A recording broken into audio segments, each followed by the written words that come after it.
grace the stage and share a few words with us as we mark this important occasion.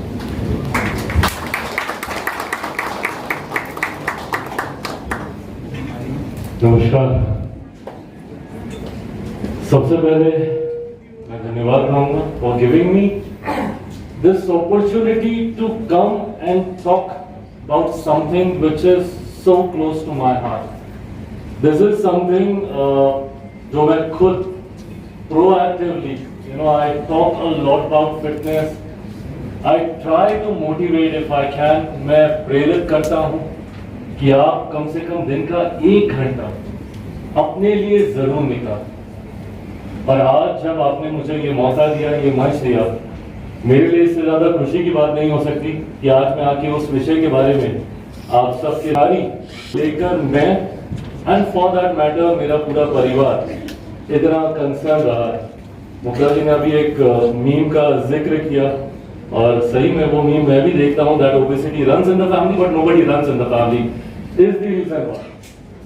यही बात हम सबको समझनी है। The more we talk about this, the more we encourage, the more we enlighten people around us कि कितना जरूरी है फिजिकल फिटनेस, मेंटल फिटनेस। इन दोनों चीजों को हम अलग करके नहीं देख सकते। मैं मानता हूं जो व्यक्ति फिजिकली फिट है वो मेंटली फिट है और जो मेंटली फिट है वो अपने आप को फिजिकली फिट रखने का पूरा प्रयास करता है। ये दोनों चीजें एक दूसरे के साथ जुड़कर चलती हैं। और ऐसे में कैसे इस चीज को, क्योंकि आने वाले दिनों में ये एक बहुत बड़ी समस्या हमारे देश के लिए, इस दुनिया के लिए, ग्लोबली भी एक बहुत बड़ा चैलेंज ये बनता जा रहा है। ऐसे में इसको एड्रेस करना, and I thank you for this, for doing this, as my prime minister says कि यही समय है, सही समय है। और मुझे लगता है अब ये समय था कि अब हम इसको लेकर चर्चा करना शुरू करें। गाहे बगाहे हम सब देखते हैं कि कैसे हमारी अगली पीढ़ी, the next generation, they are getting into this. उनके खान पान को बहुत ज्यादा दोष दिया जाता है। मैं जिस मंत्रालय से आता हूं, मेरे मंत्रालय को भी दोष दिया जाता है कि फूड प्रोसेसिंग का सेक्टर है जो इस तरीके के खाद्य पदार्थों को बनाता है और उसकी वजह से बच्चों में मोटापा आ रहा है। Having said that, इसको लेकर मुझे लगता है कि मैं थोड़ा सा आगे बढ़ूंगा तो मैं इसके ऊपर भी और जानकारी साझा करूंगा। चर्चा इस पे भी हम लोगों को करनी जरूरी है, बट साथ ही में खान पान तो एक कारण है ही, बट आप फिजिकली कितने एक्टिव। आज की तारीख में मुझे लगता है कमिंग जनरेशन में अगर ये समस्या हम लोग को ज्यादा देखने को मिल रही है तो उसका एक बहुत बड़ा कारण बच्चों की एक्टिविटी, फिजिकल एक्टिविटी का कम होना। अगर मैं कंपैरिजन ड्रॉ करूं अपने ही घर पे, हम लोग जितना बाहर जाते थे, खेलते थे, कूदते थे, मतलब लंच के बाद तो शाम तक घर आने का कोई सवाल ही नहीं। घर वाले जबरदस्ती पकड़ कर आपको लाते थे। बट अब उल्टा हो गया, बच्चों को बोलते नहीं कि भैया बाहर जाओ, खेलो, किसी स्पोर्ट्स में पार्टिसिपेट करो, सिर्फ स्क्रीन टाइम में participate. And I think as family also ये हम सबकी जिम्मेदारी है कि हम लोग घर में एक ऐसा एनवायरनमेंट तैयार करें जहां पे बच्चे मोटिवेट हों फिजिकल एक्टिविटी की तरफ। मैं अपनी नेक्स्ट जनरेशन, मेरी शादी नहीं हो रखी, मेरे बच्चे नहीं, तो मैं व्यक्तिगत उदाहरण नहीं दे सकता हूं, but I do have my niece and my Neiphiu at home. और मैं उनको मोटिवेट करता हूं कि स्क्रीन टाइम को कम करके जितना टाइम वो ग्राउंड में बिताएंगे, फिजिकल एक्टिविटी में बिताएंगे, उतना शारीरिक तौर पर वो मजबूत बनेंगे, सक्षम बनेंगे। तो इस चीज का अभाव आजकल के लाइफस्टाइल में बहुत कम हो गया। और मुझे लगता है कि ये जिम्मेदारी, ऑफ कोर्स ये बहुत बड़ी जिम्मेदारी आपकी टीम के ऊपर है, and I can thank you enough for taking this owners on you and taking the responsibility. But at the same time I think हम लोग को इसको एकदम न्यूक्लियर लेवल पे इसकी शुरुआत करने की जरूरत है। परिवार से ये शुरुआत करने की जरूरत है।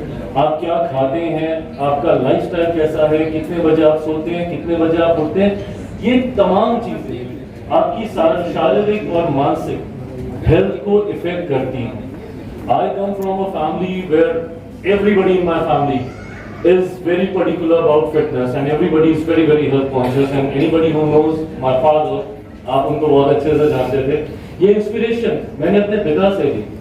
जो भी व्यक्ति ने मेरे पिता के साथ थोड़ा भी समय बिताया है, इतना बिजी स्केड्यूल होने के बावजूद वो मेक श्योर करते थे कि दिन का 1 से 1.5 घंटा वो योगा कर लेंगे, वो जॉगिंग कर लेंगे। और तो और I used to get surprise when we used to travel by train, तो ट्रेन का वो जो कॉरिडोर होता है उसमें वो जॉगिंग करते थे। नहीं कोई जगह मिलती थी तो ऑन द स्पॉट जॉग करते थे, but he used to make sure कि वो फिजिकल एक्सरसाइज जरूर करें। और मैं भी मानता हूं, मैं ये दिल से मानता हूं कि जब कोई ये कहता है कि समय नहीं मिलता, ये सिर्फ एक्सक्यूज है। अगर आप दिन में 1 घंटा अपने लिए नहीं निकाल सकते तो आप किसी चीज के लिए समय नहीं निकाल सकते। अगर आप खुद अपने शरीर दिन का 1 घंटा अगर आप नहीं निकाल सकते तो किसी भी और चीज के लिए समय आपने निकाला भी तो वो व्यर्थ है। आपके लिए आपसे ज्यादा महत्वपूर्ण और कौन?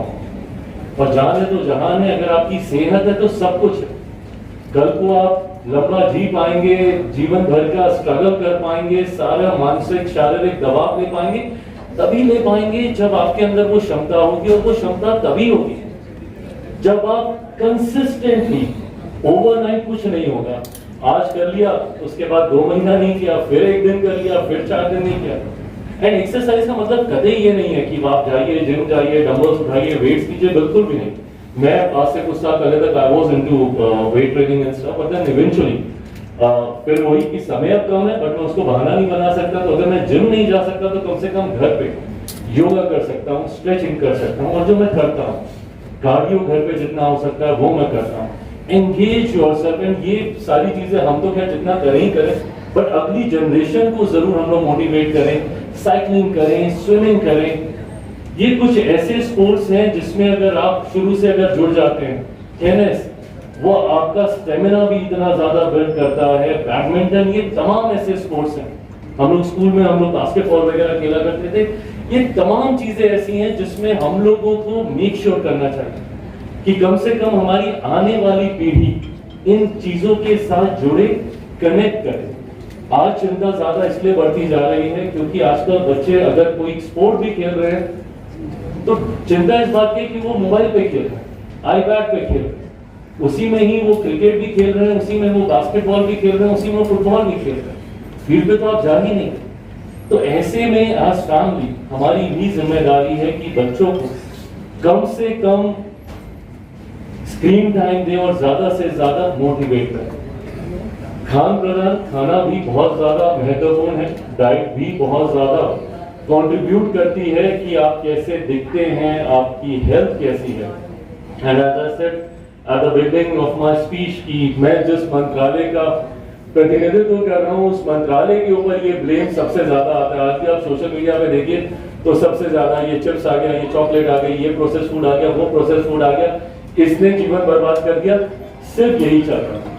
I think as individuals we need to be little more cautious of what we eat. मैंने इंडस्ट्री को भी हमेशा इस बात के लिए, 2 बातों के लिए मैंने मोटिवेट किया कि सबसे पहले तो आपका लेबल क्लियर होना चाहिए।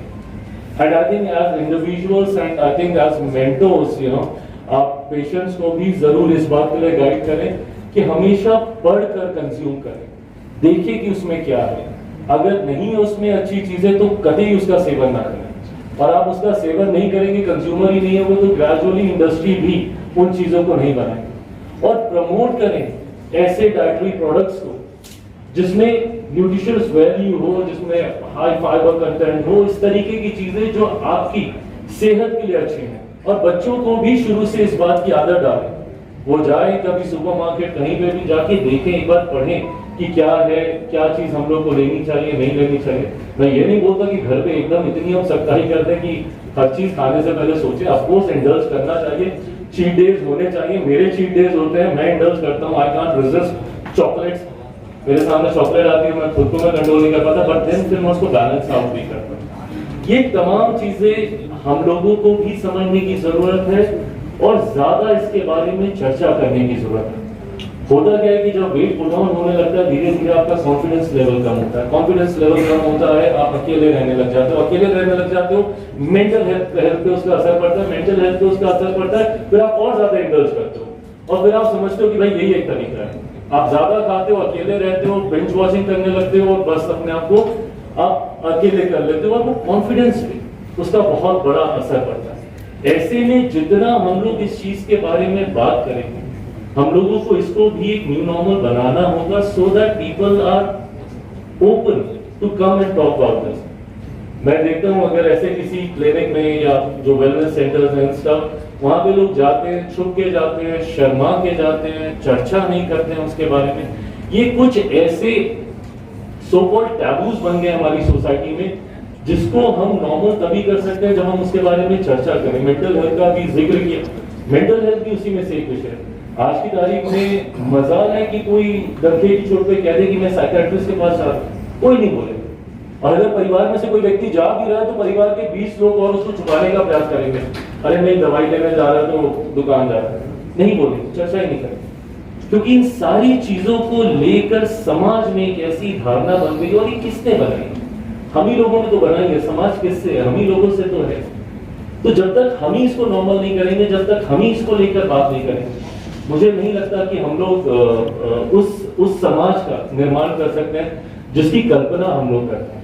इवेंचुअली मैं, मेरी सरकार, मेरा विभाग, हम सब प्रयास कर रहे हैं कि कैसे भारत को हम फिट बना सकते। फिट इंडिया, अलग अलग स्कीम्स के माध्यम से, मेरे खुद के मंत्रालय की स्कीम है, PLI की स्कीम है, जिसके माध्यम से हम लोग मिलेट बेस्ड प्रोडक्ट्स को हम लोग मैं ज्यादा से ज्यादा इंडस्ट्री के लोगों को मोटिवेट कर रहा हूँ, उनको प्रोत्साहित कर रहा हूँ कि वो हेल्दी स्नैक्स के ऑप्शंस लेकर आए, हेल्दी ऑप्शंस लेकर आए अपने अपने जो भी उनके खाद्य पदार्थ हैं उसमें कम से कम एक सेक्शन तो ऐसा हो ताकि वो विकल्प लोगों को मिले।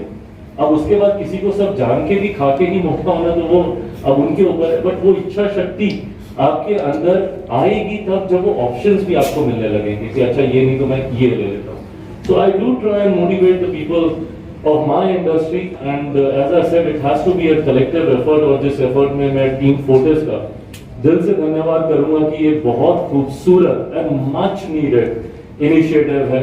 And let's talk a little more about this. इसको और ज्यादा कैसे प्रमोट कर सकते हैं, इतना विश्वास दिलाता हूँ जब जहाँ पे आपको मेरी जरूरत रहेगी मैं वहां पे खड़ा रहूंगा। अभी शुरुआत में कहा गया कि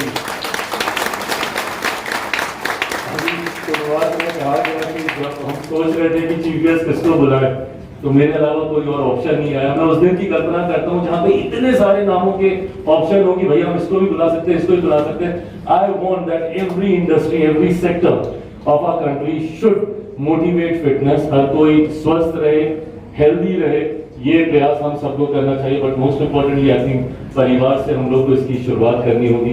जितने लोग हैं यहाँ से आज थोड़ा सा ये मोटिवेशन लेकर अगर जाएंगे और शाम को अगर सही समय पे हम लोग खाना खा के सो जाएंगे और सुबह 1 घंटा जल्दी उठ के हम लोग थोड़ा सा व्यायाम, एक्सरसाइज, योगा, और अब तो योगा दिवस भी आ रहा है, 21 जून को है। प्रधानमंत्री जी ने अंतर्राष्ट्रीय स्तर तक हमारे देश के योगा को प्रमोट किया। इस बार तो 10 साल होने को आ रहे हैं योगा दिवस को मनाते हुए।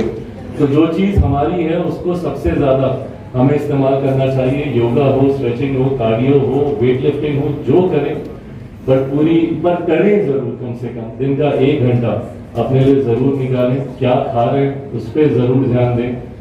इन्हीं शब्दों के साथ मैं यहाँ पर पूरी टीम फोर्टिस का मैं धन्यवाद करता हूँ। मैं यहाँ पर मिस्टर अनिल विनायक जी का धन्यवाद करता हूँ, ग्रुप चीफ ऑपरेटिंग ऑफिसर। मैं यहाँ पे डॉक्टर मुग्धा जी का धन्यवाद करता हूँ, डायरेक्टर इंटरनल मेडिसिन। मैं यहाँ पे डॉक्टर आशुतोष रघुवंशी जी का धन्यवाद करता हूँ, MD and CEO Fortis health care. मैं यहाँ पे डॉक्टर गुरिंदर कौर जी का धन्यवाद करता हूँ, फैसिलिटी डायरेक्टर। और यहाँ पे मौजूद डॉक्टर्स, नर्सेस, टेक्निकल स्टाफ, यहाँ पे जितने लोग यहाँ पे मौजूद हैं जो इस सोच के साथ आए हैं कि कैसे हम लोग भारत को स्वस्थ बना सकते हैं, फिट बना सकते हैं। मैं यहाँ पे आप सबका धन्यवाद करता हूँ, और धन्यवाद इसके लिए कि आपने मुझे ये मौका दिया अपनी बातों को रखने का। Thank you so much for having me।